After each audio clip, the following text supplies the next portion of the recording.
आप देख रहे हैं R7 भारत न्यूज, देश की बात। नमस्कार, आप देख रहे हैं R7 Bharat news. Rape case से बचने के लिए नटवर लाल ने ठग लिए लाखों रुपए। अलीगढ़ में पुलिस की वर्दी पहनने के बाद नटवर लाल ने बड़ा खेल कर दिया है।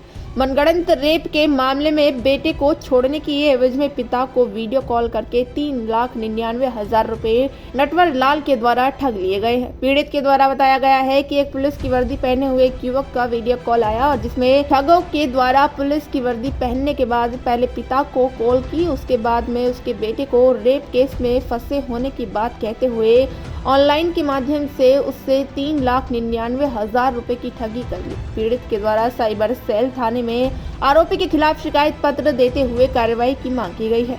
पूरा मामले पर अलीगढ़ के थाना कांची के रहने वाले पीड़ित देवी सिंह के द्वारा जानकारी देते हुए बताया गया कि कल दोपहर उनके पास एक व्हाट्सएप कॉल आया। वीडियो कॉल में एक युवक पुलिस की वर्दी पहने हुए था। फोन के माध्यम से उनके बेटे को रेप केस में पकड़े जाने की ठगों की द्वारा बात कही गई। ठगों के द्वारा ऑडियो कॉल पर उनके बेटे से भी बात कराई गई थी, जिसमें उनके बेटे की आवाज में एक युवक अपने आप को अपने पिता से बचाने की गुहार लगा रहा था। इसको लेकर देवी सिंह भयभीत हो गए और फिर देवी सिंह से ठगों के द्वारा पैसे मांगे तो उनके द्वारा लगातार पैसे ट्रांसफर कर दिए गए। जब देवी सिंह के द्वारा घर आकर देखा तो उनका बेटा घर पर मौजूद था। पूरे मामले के बारे में उन्होंने अपने बेटे से जानकारी ली। बेटे के द्वारा ऐसी किसी घटना के बारे में इनकार कर दिया, जिसके बाद देवी सिंह के द्वारा साइबर सेल थाने में आरोपी ठगों के खिलाफ कार्रवाई की मांग की है। पूरे मामले पर एडिशनल एसपी अमृत जैन के द्वारा जानकारी देते हुए बताया गया कि पूरे मामले में कई टीमें गठित कर दी गई हैं। जल्द आरोपी सलाखों के पीछे होंगे। Bureau report R7 Bharat news. क्या नाम है आपका और आपके बेटे के साथ क्या घटना हुई? मेरा नाम देवी सिंह। क्या घटना हुई? घटना ये हुई सर, कल 2:15 बजे करीब मेरे पास एक फ़ोन आया व्हाट्सएप पे मेरे नंबर पर। तो उसने बताया कि आपके बेटे को एक गैंग रेप में लड़की के साथ पकड़ा गया है और जिसका मामला अगर तुम रफा दफा करना चाहते हो तो मैंने आपके लड़के को अलग कर लिया है और उसने आपका नंबर दिया है और उसे कह लो अपने बेटे से बात कर लो।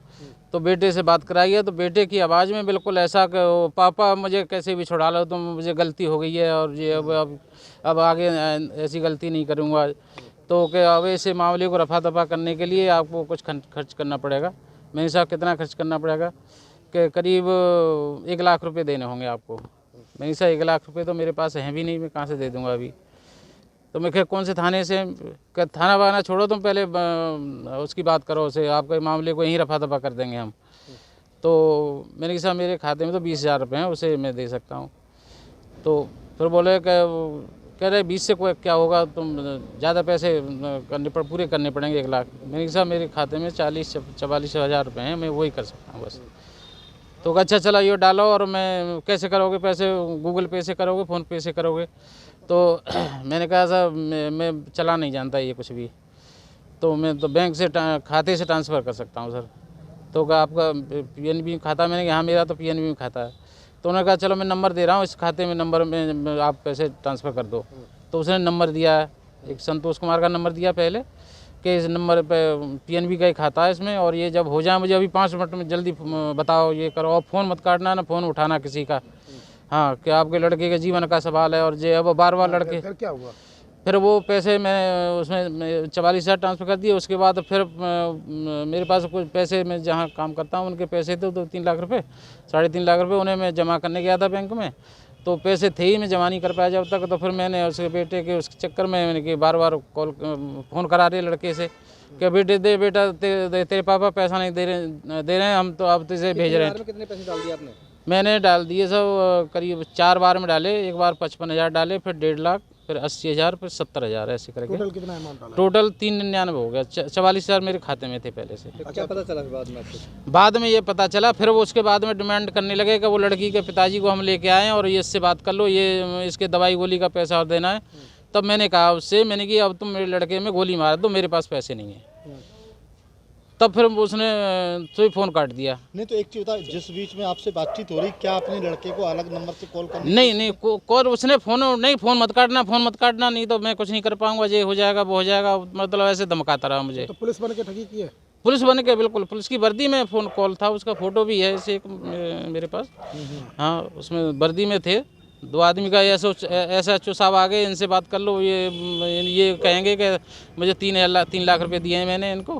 अच्छा। तो हाँ, ये मतलब दो बार में बात की उन्होंने, और फ़ोन एक ही रहा वही। अच्छा, कहाँ कंप्लेंट तो की बीच आपने? बीच में क्या जो मतलब ऐसा महसूस कर रहा है जैसे आप थाने से बोल रहे हैं, वो लोग क्या कैसे? हाँ वही, हाँ क्या? नहीं, कहते थे? थाने में नहीं है, हम उस पर गाड़ी में हैं, अलग हैं अभी। तो यहीं बाहरी बार हम रफा दफा कर देंगे मामला। और कभी वो मांग रहे हैं पैसे, मुंशी को पैसे देने हैं, वो कंप्यूटर में डिलीट कराएगा, ये करेगा, वो करेगा, ऐसे मतलब करते रहे। एपिसोड चला ये? एपिसोड चला करीब 2:15 से और 4:30 तक। अच्छा। उस तक फ़ोन मतलब मेरा काटने नहीं दिया, किसी का फ़ोन मत उठाना, नहीं देख लेना, तुम जाना, तुम्हारा काम जाने। और जी, अब मैंने वहाँ उस पर साइबर सेल पे फ़ोन किया था, उस पर 19:30 पे। वहाँ से बताया था उन्होंने, जो प्रक्रिया बताई कि इस तरह से आप उसमें कंप्लेंट करें। तो पूरी रात में ही वो उस पर नेट पर डाली, पूरी कंप्लेंट हो गई, उसकी कॉपी मिली, कॉपी लेके फिर हम यहाँ आए। उन्होंने कहा था कि आप वहाँ साइबर सेल में चले जाना। हाँ। सर, एक पुलिस कर्मी बनकर एक फ्रॉड की घटना सामने आई, जो 4 लाख रुपए उसके व्यक्ति के अकाउंट से दूसरे अकाउंट में ट्रांसफर करा। क्या है पूरा मामला? ये एक मामला संज्ञान में आया है, जिसमें एक देवेश सिंह जी हैं जो क्वारसी थाने से बिलोंग करते हैं। उनके साथ व्हाट्सएप कॉल पे, और वो व्हाट्सएप कॉल भी अगर आप उसकी फ़ोन नंबर देखेंगे तो वो कॉल जो +91 जैसे इंडिया का लिख के आता है, वैसे उसमें एक इंटरनेशनल कॉल के थ्रू अपनी सिम को बदल के और उसमें भी व्हाट्सएप कॉल किया है। और व्हाट्सएप कॉल करके उन्होंने उसे एक इमरजेंसी वाली सिचुएशन में डाला कि आपका बेटा जो है वो बलात्कार के किसी मुकदमे में फंसाया जा रहा है, अगर आप इसे निकालना चाहते हैं तो कुछ पैसे लगेंगे। तो अब जब इन्होंने ये थोड़ा सख्ते में आ गए, इन्होंने गलती ये कर दी कि अपने बेटे से डायरेक्ट बात नहीं की। अब इन्होंने इस बात का फ़ायदा उठा के इनसे कुछ पैसे जो हैं वो लगभग 86,000 रुपये ट्रांसफ़र करवा लिए। 3,99,000। अच्छा, 86,000 रुपये जो है हमने होल्ड कर दिए हैं, वो फ्रीज़ हो चुके हैं। बाकी लगभग 3,99,000 जैसा आप बता रहे हैं, वो उनसे ट्रांसफ़र करवा लिए। तो अब इसकी मामले की गहनता से जांच पुलिस कर रही है। हमें ना सिर्फ इसमें कितनी टीमें लगाई गई हैं, किस तरह से आपके द्वारा साइबर जो सेल को लगाया गया है? इसमें स्थानीय पुलिस को तो हमने निर्देश दे ही दिए कि वो तुरंत इसमें FIR दर्ज कर ले। और इसी के साथ हमने साइबर जो हमारे रेंज का थाना है अलीगढ़, उसमें जो हमारे सबसे एक्सपर्ट जो इन्वेस्टिगेटर्स हैं उन्हें लगा दिए, ताकि इस तरह के लोगों को हम पकड़ लें। क्योंकि इसमें अगर आप देखेंगे तो international call plus WhatsApp call plus इनके बेटे की आवाज़ में हूबहू आर्टिफिशियल इंटेलिजेंस के थ्रू जो आवाज़ क्रिएट करके और इनके बेटे की आवाज़ जो इन्हें सुनाई गई, तो ऐसी चीज़ें काफ़ी खतरनाक है हमारे बाकी समाज। जनता को आप क्या संदेश देंगे कि इस तरह की कॉलें आती हैं, लोगों के साथ फ्रॉड होता है, तो लोगों को किस तरह की सावधानी और कहाँ सूचना देनी चाहिए? मुझे ऐसा लगता है सबसे पहले आप वेरीफाई करें जो भी एलिगेशन लगाए जा रहे हैं। अपने बेटे से जैसे इस संबंध में अपने बेटे से आप डायरेक्ट बात करके पूछ लें, अपने परिजन से, अपने दोस्त से, जो भी आपको सिचुएशन दी जा रही है। पहली चीज़। दूसरी चीज़, ये लोभ, भय, इस तरह के जो हमारे अंदर के जो इमोशन होते हैं उनको ट्रिगर करते हैं इस तरह के जो फ्रॉडस्टर है, तो आप इनसे बच के रहें। दूसरी चीज़, अगर ऐसा कोई फ्रॉड हो जाता है तो आप तुरंत जो है साइबर थाने में रिपोर्ट करें। ऑनलाइन हेल्पलाइन है हमारी MHA की, उस पर रिपोर्ट करें, ताकि आपका पैसा जो गया है वो फ्रीज़ हो जाए। और टाइमली अगर वो फ्रीज़ हो जाएगा तो वो हम पुलिस उसको वापस दिलाने में पूरी मदद करेगी।